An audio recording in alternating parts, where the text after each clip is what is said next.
सहस्रनामस्तोत्रम्। ॐ वसिष्ठ उवाच भगवन् केन विधिना नामभिर्वेङ्कटेश्वरम् पूजयामास तं देवं ब्रह्मा तु कमलैः शुभैः। पृच्छामि तानि नामानि गुणयोगपराणि किम् मुख्यवृत्तीनि किं ब्रूहि लक्षकाण्यथवा हरेः। नारद उवाच नामानि अनन्तानि हरेः गुणयोगानि कानिचित् मुख्यवृत्तीनि चान्यानि लक्षकाण्यपराणि च। परमार्थैः सर्वशब्दैरेको ज्ञेयः परः पुमान् आदिमध्यान्तरहितस्त्वव्यक्तोऽनन्तरूपभृत्। चन्द्रार्कवह्निवायव्याद्याग्रहर्क्षाणि नभोदिशः अन्वयव्यतिरेकाभ्यां सन्ति नो सन्ति यन्मतेः। तस्य देवस्य नाम्नां हि पारं गन्तुं हि कः क्षमः। तथापि चाभिधानानि वेङ्कटेशस्य कानिचित् ब्रह्मगीतानि पुण्यानि तानि वक्ष्यामि सुव्रता। यदुच्चारणमात्रेण विमुक्ताखः परं व्रजेत्। वेङ्कटेशस्य नाम्नां हि सहस्रस्य ऋषिर्विधिः छन्दोऽनुष्टुप्तथा देवः श्रीवत्साङ्को रमापतिः। बीजभूतस्तथोऽङ्कारो ह्रीं क्लीं शक्तिश्च कीलकम्। ॐ नमो वेङ्कटेशायेत्यादिर्मन्त्रोऽत्र कथ्यते। ब्रह्माण्डगर्भः कवचमस्त्रं चक्रगदाधरः विनियोगोऽभीष्टसिद्धौ हृदयं सामगायनः। ध्यानम् भास्वच्चन्द्रमसौ यदीयनयने भार्या यदीया रमा। यस्माद्विश्वसृडप्यभूद्यमिकुलं यज्ञानयुक्तं सदा। नाथो यो जगतां नगेन्द्रदुहितुर्नाथोऽपि यद्भक्तिमान्। तातो यो मदनस्य यो दुरितः तं वेङ्कटेशं भजे। ऊर्ध्वौ हस्तौ यदीयौ सुररिपुदलने बिभ्रतौ शङ्खचक्रे। सेव्या वङ्घ्री स्वकीयावभिदधदधरो दक्षिणो यस्य पाणिः। तावन्मात्रं भवाब्धिं गमयति भजतामूरुगो वामपाणिः। श्रीवत्साङ्कश्च लक्ष्मीर्यदुरसि लसतत्स्थं भजे वेङ्कटेशम्।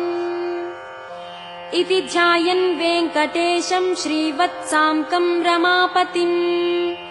वेङ्कटेशो विरूपाक्ष इत्यारभ्य जपेत्क्रमात्। वेङ्कटेशो विरूपाक्षो विश्वेशो विश्वभावनः। विश्वसृड्विश्वसंहर्ता विश्वप्राणो विराट्वपुः।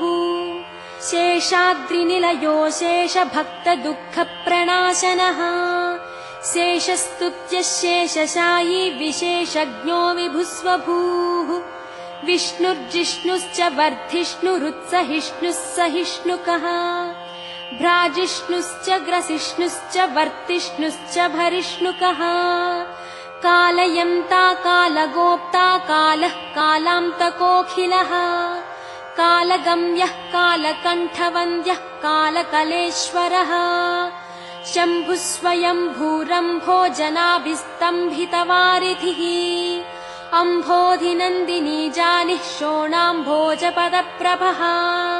कम्बुग्रीवः शम्बरारिरूपः शम्बरजेक्षणः। बिम्बाधरो बिम्बरूपी प्रतिबिम्बक्रियातिगः।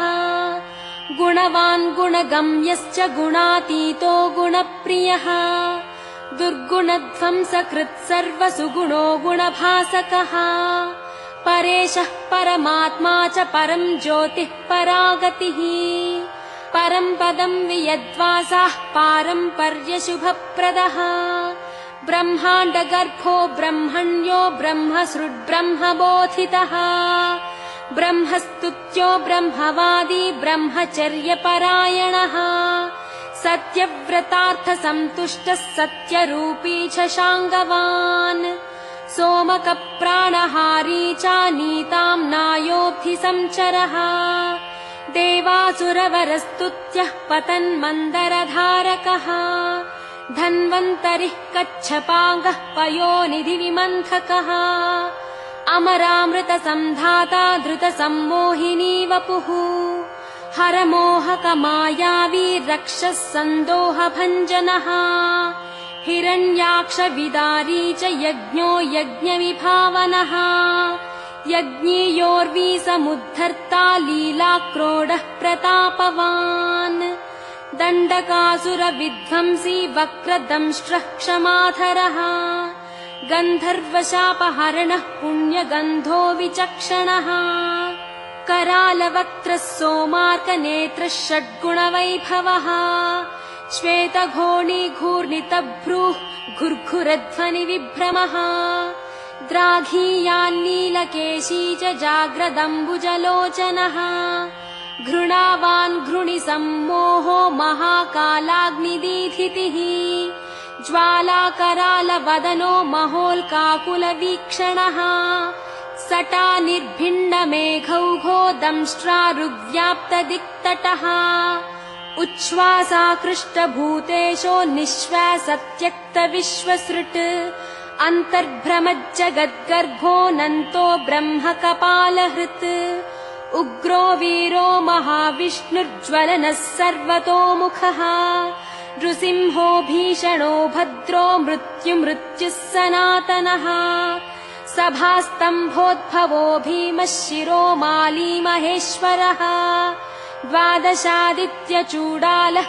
कल्पधूमसटाच्छविः हिरण्यकोरस्थलभिन्नकः सिंहमुखो नखः प्रह्लादवरदो धीमान् भक्तसङ्घः प्रतिष्ठितः ब्रह्मरुद्रादिसंसेव्यः सिद्धसाध्यप्रपूजितः लक्ष्मी नृसिंहो देवेशो ज्वाला जिह्वान्त्रमालिकः खड्गी खेटी महेश्वासी कपाली मुसलीहली पाशी शूली महाबाहुर्ज्वरघ्नो रोगलुण्ठकः मौञ्जियुक्छात्रकोदण्डी कृष्णाजिनधरो वटुः अधीतवेदो वेदान्तोद्धारको ब्रह्मनैष्ठिकः अहीनशयनप्रीतः आदितेयो नघो हरिः संवित्प्रियः सामवेद्यो बलिवेश्मप्रतिष्ठितः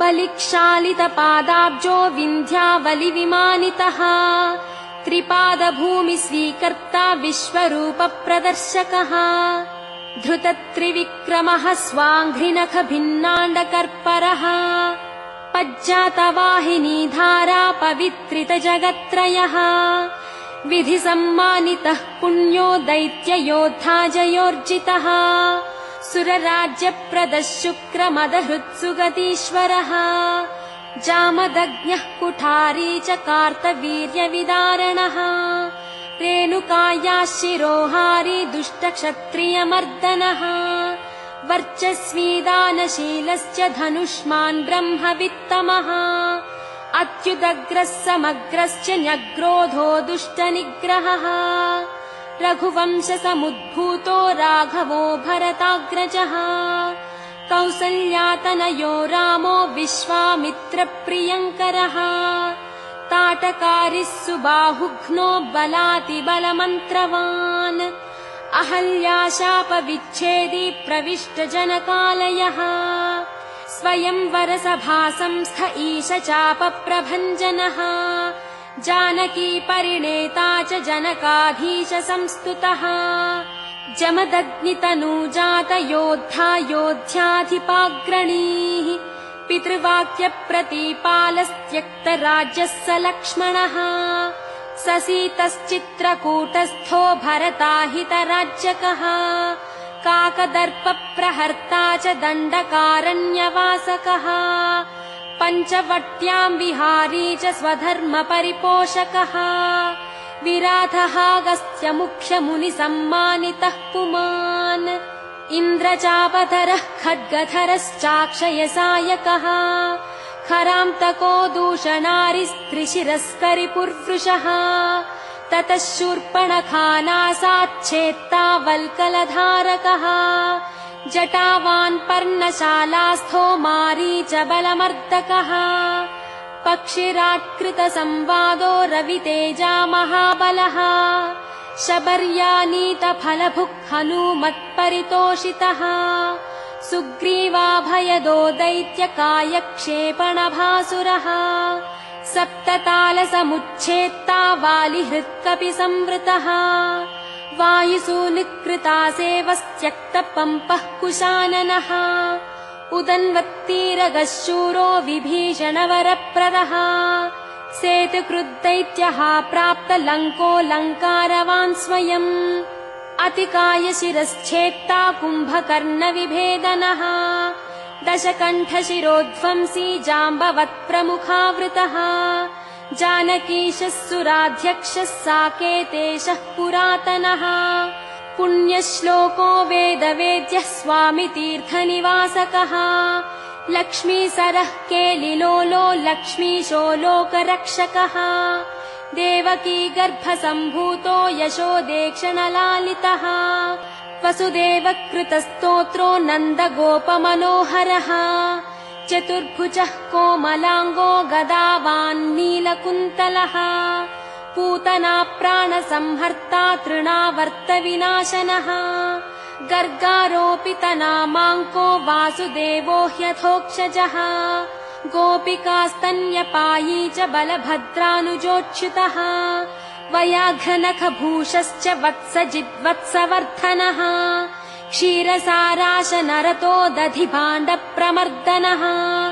नवनीतापहर्ता च नीलनीरदभासुरः आभीरदृष्टदौर्जन्यो नीलपद्मनिभाननः मातृदर्शितविश्वास्य उलूखलनिबन्धनः नलकूबरशापान्तो गोधूलिच्चुरिताङ्गकः गोसंघरक्षकः श्रीशो बृन्दारण्यनिवासकः वत्सान्तको बकद्वेषी दैत्याम्बुदमहानिलः महाजगरचण्डाग्निः शकटप्राणकण्टकः इन्द्रसेव्यः पुण्यगात्रः खरजिच्चण्डदीथितिः तालपक्वफलासी च कालीयफणिदर्पः नागपत्निस्तुतिप्रीतः प्रलम्बासुरखण्डनः दावाग्निबलसंहारि फलहारी गदाग्रजः गोपाङ्गनाचेलचोरः पाथो लीलाविशारदः वंशगानप्रवीणश्च गोपीहस्ताम्बुजार्चितः मुनिपत्न्याहृताहारो मुनिश्रेष्ठो मुनिप्रियः गोवर्धनाद्रिसंधर्ता संक्रन्दनतमोपहः सदुद्यानविलासी च रासक्रीडापरायणः वरुणाभ्यर्चितो गोपी प्रार्थितः पुरुषोत्तमः अक्रूरस्तुतिसम्प्रीतः कुब्जा यौवनदायकः मुष्टिकोरः प्रहारी च चाणूरोदरदारणः मल्लयुद्धाग्रगण्यश्च पितृबन्धनमोचकः मत्तमातङ्गपञ्चास्यः कंसग्रीवानिकृन्तनः उग्रसेनप्रतिष्ठाता रत्नसिंहासनस्थितः कालनेमिखलद्वेषी मुचुकुन्दवरप्रदः